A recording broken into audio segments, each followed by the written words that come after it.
Lorsque la vidéo de moi en train d'enlacer Lucas tendrement dans la cour intérieure de la Sorbonne a été postée en ligne sans mon consentement, mon cœur s'est arrêté net. En quelques heures seulement, ce moment intime que je croyais privé est devenu viral, transformant ma vie secrète en un spectacle public qui allait non seulement m'exposer mais aussi, de manière totalement inattendue, inverser le cours de l'opinion autour de nous.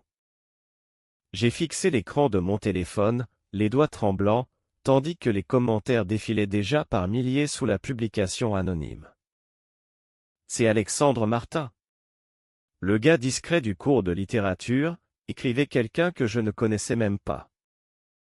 La cour de l'université, baignée de soleil printanier ce matin-là, semblait si ordinaire, les platanes centenaires, les bancs en pierre usés par des générations d'étudiants, les rires lointains des groupes qui discutaient près de la fontaine. Lucas m'avait attiré derrière le bâtiment de la bibliothèque, loin des regards habituels. Juste une minute, Alex, avait-il murmuré avec ce sourire qui faisait fondre toutes mes réserves. Personne ne nous verra. J'avais cédé, comme toujours.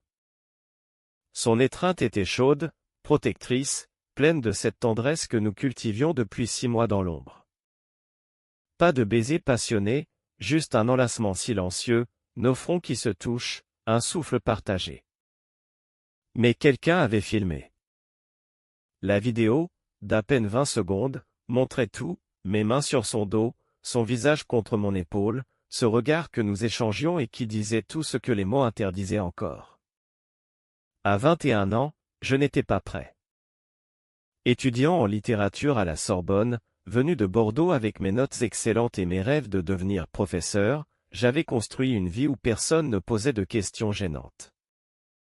Mes parents, dans leur maison de pierre près des vignes, parlaient de « trouver une gentille fille » lors de chaque appel. Mon père, ancien militaire, répétait que « les vrais hommes ne pleurent pas et ne montrent pas leur faiblesse ». Lucas, lui, 22 ans, en master d'histoire de l'art, était plus libre. Il venait d'une famille parisienne ouverte, avec une mère qui organisait des expositions et un père qui cuisinait des plats italiens le dimanche. Nous nous étions rencontrés lors d'un atelier sur les poètes romantiques. Un café partagé après le cours, puis un autre, et bientôt ces rendez-vous discrets dans les parcs du Luxembourg ou les petites rues du Marais. Jamais à la fac. Jusqu'à ce matin. Le téléphone vibra dans ma main. Un message de Marie, ma meilleure amie du groupe de travail. « Alex, dis-moi que ce n'est pas toi.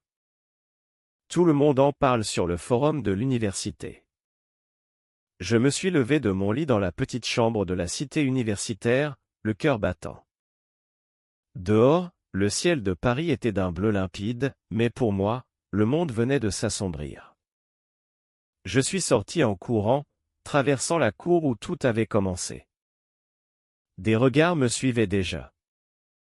Un gars de mon TD m'a croisé et a baissé les yeux trop vite. Dans les toilettes du bâtiment principal, j'ai entendu des murmures, « Gay ? À la Sorbonne ? Ça va faire scandale. » Lucas m'attendait près de la statue de Victor Hugo, le visage pâle. « Je suis désolé, Alex. Je n'ai rien vu venir. » Sa voix tremblait. Nous nous sommes assis sur un banc, loin des caméras de surveillance cette fois.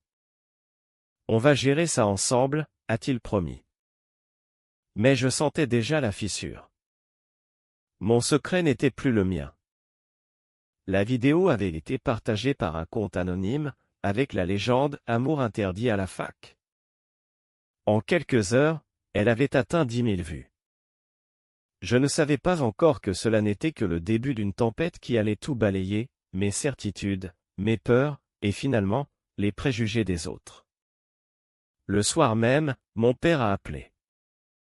Sa voix grave résonnait dans le combiné. « Alexandre, qu'est-ce que c'est que cette histoire ? Ta mère a vu la vidéo sur Facebook. Explique-toi. » J'ai raccroché sans répondre, les larmes aux yeux.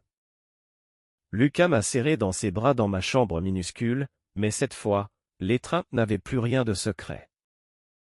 Elle était un acte de résistance.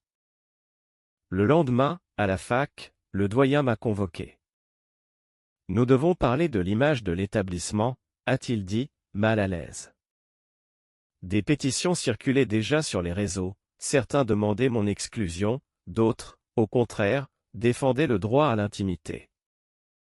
Je suis rentré chez moi ce soir-là en me demandant si je pourrais un jour marcher dans ces couloirs sans sentir le poids des regards. Lucas m'a rejoint avec un café chaud et un sourire forcé. On va traverser ça, Alex. Tu n'es pas seul. Mais au fond de moi, la peur grandissait. Qui avait filmé? Pourquoi? Et surtout, comment allais-je survivre à cette exposition forcée? La nuit est tombée sur Paris, et avec elle, les premiers messages haineux sur mon téléphone. Pourtant, au milieu de ce chaos, une petite voix intérieure murmurait que peut-être, juste peut-être, ce désastre portait en lui une chance inattendue. Les jours suivants se sont enchaînés comme un cauchemar éveillé.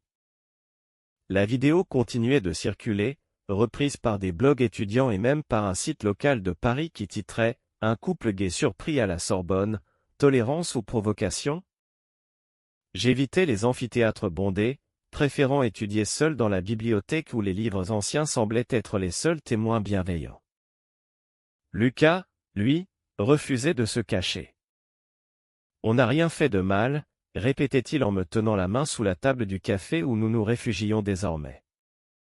Mais je voyais bien les fissures dans son assurance. Un matin, pendant le cours de littérature comparée, un camarade que je considérais comme un ami, Thomas, s'est approché après le TD. « Alex, c'est vrai? Toi et Lucas? Pourquoi tu ne m'as rien dit? » Son ton était mi-curieux, mi-accusateur. J'ai bredouillé une excuse, mais le mal était fait. Le soir, Marie m'a appelé en larmes. Thomas a posté une story où il dit que tu l'as trahi en lui cachant ton orientation. Les gens prennent parti maintenant. À Bordeaux, la situation empirait. Ma mère m'envoyait des messages l'hésitant, ton père ne veut plus en parler, mais il est blessé. Viens nous voir ce week-end, s'il te plaît. Je savais ce que cela signifiait, une confrontation dans la salle à manger familiale, avec les photos de mon enfance sur les murs et le vin rouge qui coulait trop vite pour masquer le malaise. Lucas m'a proposé de m'accompagner, mais j'ai refusé. C'est ma famille, pas la tienne. Il n'a rien dit, mais ses yeux ont trahi la peine. Nous nous sommes disputés pour la première fois ce soir-là, dans le parc des Buttes-Chaumont. Tu me pousses toujours à l'écart, Alex. Comme si notre amour était une honte que tu dois gérer seul. Ces mots ont résonné dans la nuit parisienne. J'ai marché seul jusqu'à la Cité U, le cœur lourd. Le lendemain, la vidéo a atteint 100 000 vues. Un journaliste d'un grand quotidien national a contacté l'université pour un commentaire. Le doyen m'a rappelé, nous vous soutenons, mais évitez les déclarations pour l'instant. C'est alors que le premier signe de bascule est apparu, presque imperceptible. Sur les réseaux, des commentaires positifs ont commencé à émerger. Une étudiante en droit a posté « Pourquoi filmer quelqu'un sans consentement? L'amour est l'amour, point ». Des associations LGBT parisiennes ont relayé la vidéo avec des messages de soutien. Lucas a reçu un appel de son oncle, animateur culturel, qui proposait de nous inviter à une table ronde discrète. Mais moi, je restais paralysé. Chaque regard dans les couloirs me semblait un jugement. Un soir, en rentrant, j'ai trouvé une note glissée sous ma porte, « Sale PD, dégage de la fac ». Mes mains ont tremblé en la froissant. Lucas est arrivé avec des croissants et une détermination nouvelle. On va répondre. Pas en nous cachant, mais en vivant. Nous avons passé la nuit à parler, vraiment parler. De mes peurs d'enfant quand je comprenais que je n'étais pas comme les autres, de ses propres doutes lors de son coming out à 15 ans. Pour la première fois, je me suis senti vu, pas juste aimé. Pourtant, la trahison est venue de là où je l'attendais le moins. Thomas m'a avoué, lors d'une rencontre tendue au distributeur de café, qu'il avait filmé la scène. J'étais jaloux, Alex. Tu avais tout, les notes, les amis, et maintenant ça. Je voulais juste te faire tomber. Ces excuses sonnaient creux. J'ai quitté le bâtiment sans un mot, mais à l'intérieur, quelque chose s'était brisé.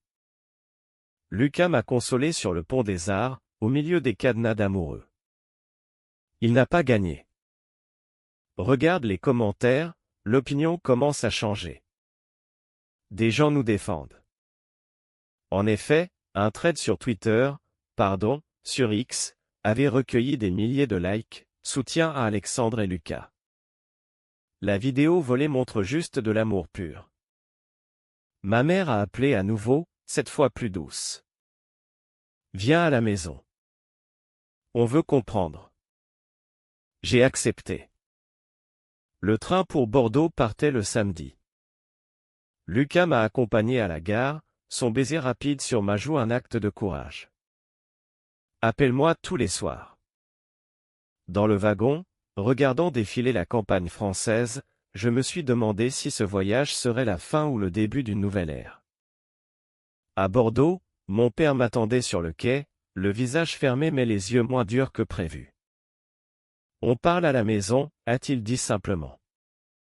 La tempête continuait, mais pour la première fois, j'entrevoyais une lueur. La maison familiale à Bordeaux sentait toujours le bois ciré et le vin vieux. Ma mère m'a serré dans ses bras dès l'entrée, ses yeux rougis par les nuits sans sommeil. Mon père, assis à la table de la cuisine, a posé son journal lentement. « Assieds-toi, Alexandre. » On a vu la vidéo. Plusieurs fois. Sa voix était calme, trop calme. J'ai commencé à expliquer, les mots sortant en torrent, Lucas, notre rencontre, la peur de leur réaction, le secret qui m'étouffait depuis l'adolescence. Ils ont écouté sans m'interrompre. Ma mère a pleuré doucement quand j'ai avoué avoir caché des lettres d'amour dans mon ancien cartable. Mon père, lui, a fixé la fenêtre longtemps. J'ai servi la France pendant 20 ans. On m'a appris que les hommes protègent leur famille, pas qu'il n'a pas fini sa phrase. Le silence a pesé. Puis, contre toute attente, il a ajouté, « Mais tu es mon fils. Et cette vidéo elle montre que tu es heureux avec lui. Je ne comprends pas encore, mais je ne veux pas te perdre. » Ces mots ont été un choc plus grand que la vidéo elle-même. De retour à Paris le lundi, la fac bouillonnait. Des banderoles improvisées apparaissaient, soutien à l'amour, pas à la haine. Une pétition pour une charte contre le harcèlement avait recueilli 2000 signatures en 24 heures. Lucas m'attendait à la sortie du métro, un bouquet de fleurs des champs à la main. « Regarde ça », a-t-il dit en me montrant son téléphone. Un journaliste de France 2 avait contacté l'association étudiante. Il voulait une interview anonyme. Pas anonyme, ai-je répondu pour la première fois. On va le faire ensemble. Nous avons enregistré une vidéo courte, expliquant simplement notre histoire, deux étudiants ordinaires, un amour né des livres et des promenades, une intrusion qui avait tout changé. Postée sur le compte de l'université, elle a explosé. 100 000 vues en une journée. Les commentaires passaient du jugement à l'empathie. Moi aussi j'ai caché mon orientation pendant des années, écrivait un professeur. Cette vidéo m'a fait réfléchir sur mes propres préjugés, ajoutait une mère de famille. Mais les tensions persistaient. Thomas, après ses excuses, évitait mon regard dans les couloirs. Un groupe d'étudiants conservateurs avait organisé une contre-manifestation discrète près de la chapelle. Marie, fidèle, organisait des soirées de soutien chez elle, avec des amis qui partageaient leurs propres histoires. Un soir, chez Lucas, sa mère nous a invités à dîner. Autour de la table, elle a dit, « L'amour n'a pas de mode d'emploi, les garçons. Vous avez déjà gagné en étant vous-même. » Ces mots m'ont touché profondément. Pourtant, la crise interne couvait. Lucas et moi avons eu une nouvelle dispute quand il a suggéré que je rencontre un psychologue de l'université. « Tu penses que je suis faible ?» ai-je crié. Il a répondu doucement, « Non, je pense que tu es humain. » Nous nous sommes réconciliés sous la pluie fine de Paris, marchant le long de la Seine. Le lendemain, une lettre officielle de la fac est arrivée, une médaille pour « contribution au dialogue inclusif ». Ironique, après le chaos. Ma famille est venue me rendre visite à Paris pour la première fois depuis des années. Mon père a serré la main de Lucas, maladroitement mais sincèrement. « Prenez soin l'un de l'autre », a-t-il murmuré. Ma mère a pleuré de joie en nous voyant ensemble au café. Le virage de l'opinion publique s'accélérait, des médias nationaux parlaient maintenant de « l'effet Sorbonne », un débat national sur la vie privée des étudiants. J'ai commencé à écrire un journal, notant chaque émotion, chaque petite victoire. Lucas lisait mes pages le soir, ajoutant ses propres réflexions. Nous grandissions, côte à côte. Pourtant, une dernière ombre planait, un ancien camarade de Thomas menaçait de poster d'autres vidéos si nous ne nous taisions pas. La confrontation approchait, et avec elle, le choix décisif qui allait tout changer. La menace est arrivée par message anonyme, j'ai d'autres images. Ta famille et toute la fac verront si tu continues à jouer les héros.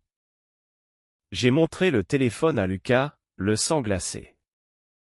Nous étions dans sa chambre d'étudiant, entouré de posters d'artistes impressionnistes. C'est Thomas qui continue, a-t-il deviné. Nous avons décidé d'agir. Au lieu de céder, nous avons contacté la police du campus et l'association anti-harcèlement. La réunion avec le doyen a été tendue, preuve à l'appui, Thomas a été convoqué. Il a nié d'abord, puis craqué. Je voulais juste attirer l'attention. Je suis désolé. Son exclusion temporaire a été prononcée, mais surtout, cela nous a libérés. La nouvelle s'est répandue, renforçant le soutien. Des milliers de messages arrivaient maintenant, des étudiants de toute la France partageaient leurs histoires similaires. Nous avons accepté l'interview avec France 2. Dans le studio sobre, sous les projecteurs chauds, nous avons parlé sans filtre. De la peur, de l'amour, du courage nécessaire pour être soi. Lucas a pris ma main devant la caméra. Nous ne demandons pas de privilèges, juste le droit de vivre comme tout le monde. La diffusion a fait exploser les audiences. Le lendemain, des députés ont cité notre histoire lors d'une séance sur les droits LGBT. Mon père m'a appelé, « Je suis fier de toi, fils. » Vraiment. Ces mots, si simples, ont effacé des années de doute. À la fac, les cours reprenaient normalement, mais l'atmosphère avait changé. Des groupes de discussion se formaient spontanément. Marie organisait maintenant des ateliers d'écriture sur l'identité. Lucas et moi marchions main dans la cour, sans plus nous cacher. Pourtant, le chemin n'était pas linéaire. Une crise personnelle m'a frappé quand j'ai reçu une lettre de refus pour un stage que je convoitais depuis longtemps. Trop médiatisé, disait le mail implicite. J'ai passé une nuit blanche, doutant de tout. Lucas m'a emmené au Louvre le lendemain, devant la Joconde. Regarde, Alex. Même les chefs d'œuvre ont traversé des scandales. Toi aussi, tu vas briller. Sa foi en moi m'a redonné force. Nous avons décidé de créer un club étudiant, Voix libre, pour que d'autres puissent partager leur parcours. La première réunion a réuni 30 personnes. Des larmes, des rires, des promesses. Mon voyage intérieur s'accélérait, de la victime effrayée à l'homme qui choisit son destin. La famille de Lucas nous a invités en week-end à leur maison de campagne près de Fontainebleau. Là, au milieu des forêts, nous avons parlé avenir. « Je veux que tu viennes vivre avec moi après le diplôme », a-t-il dit un soir près du feu. J'ai accepté, le cœur léger. Mais la société n'avait pas fini de tester notre résilience. Un article polémique dans un journal conservateur a relancé le débat, faut-il protéger la jeunesse ou encourager tout? Des manifestations ont suivi. Nous avons choisi de répondre par l'action, une marche pacifique avec des centaines d'étudiants. Au milieu de la foule, main dans la main, j'ai senti pour la première fois que l'opinion publique avait vraiment basculé. Les applaudissements, les slogans positifs, tout convergeait vers l'acceptation. La marche a marqué un tournant. Des images de nous deux en tête du cortège ont fait la une des journaux. Le couple de la Sorbonne change la France, titrait l'un d'eux. Des invitations affluaient, conférences, podcasts, même une proposition pour un livre. J'ai hésité. Lucas m'a encouragé, c'est notre histoire, Alex. Partage-la pour ceux qui n'osent pas encore. Nous avons commencé à écrire ensemble, le soir, après les cours. Chaque page était une thérapie, mes peurs d'enfant à Bordeaux, les premiers regards échangés avec Lucas, la vidéo qui avait tout brisé et reconstruit. Marie lisait les brouillons et ajoutait ses commentaires. La fac nous a soutenus officiellement, créant un fonds pour les initiatives inclusives. Pourtant, une dernière épreuve nous attendait. Mon père a fait un malaise cardiaque léger. À l'hôpital de Bordeaux, je suis arrivé en urgence. Assis à son chevet, je lui ai tenu la main. Papa, je suis désolé pour tout le stress. Il a souri faiblement. Au contraire, fils. Cette histoire m'a ouvert les yeux. J'ai lu des articles sur d'autres familles. Je veux rencontrer Lucas officiellement. Ma mère, à ses côtés, a hoché la tête. Le soulagement a été immense. De retour à Paris, Lucas et moi avons organisé un dîner familial. La table était simple, mais les conversations profondes. Mon père a même posé des questions sur l'art que Lucas étudiait.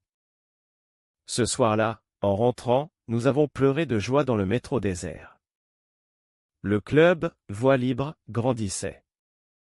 Des étudiants de province venaient témoigner. Une jeune fille de Lyon a raconté son coming out forcé, un garçon de Marseille a parlé de rejet familial. Chaque récit renforçait notre lien. Lucas et moi avons présenté notre projet de livre lors d'une soirée à la mairie du 5e arrondissement. L'applaudissement a duré longtemps.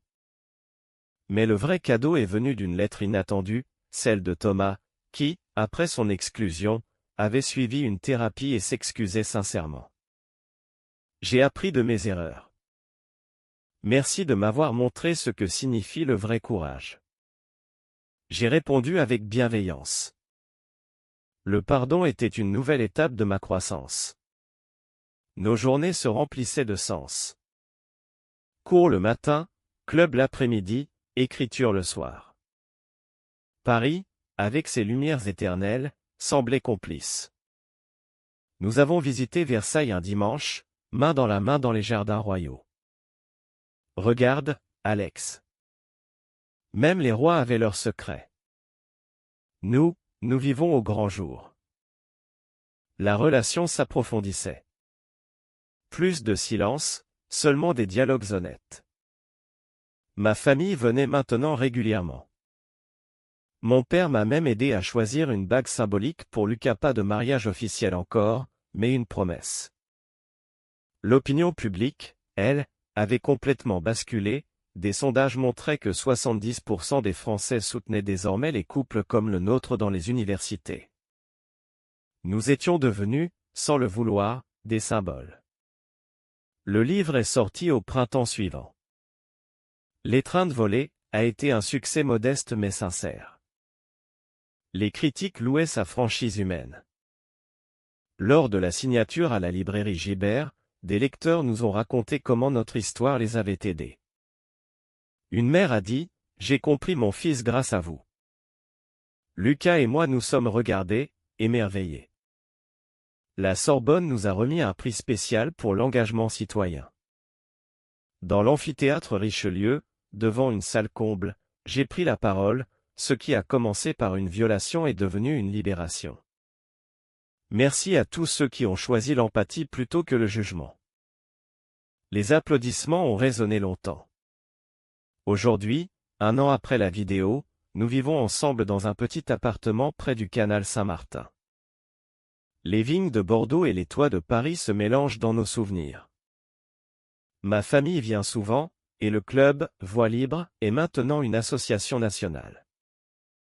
Lucas enseigne l'histoire de l'art à temps partiel, moi je prépare mon doctorat. Les regards dans la rue sont bienveillants, parfois curieux, mais plus jamais hostiles. Nous avons appris que la croissance naît des crises, que l'amour vrai exige du courage et que la société évolue quand on ose parler. Pourtant, au fond de moi, je sais que le combat continue pour beaucoup. L'essentiel reste cette connexion que rien ne peut briser. Lucas m'a enlacé ce matin, comme dans la cour autrefois, mais cette fois au soleil de notre balcon. On a gagné, Alex. Oui, nous avons gagné. L'amour véritable triomphe-t-il toujours des préjugés sociétaux? Vrai ou faux?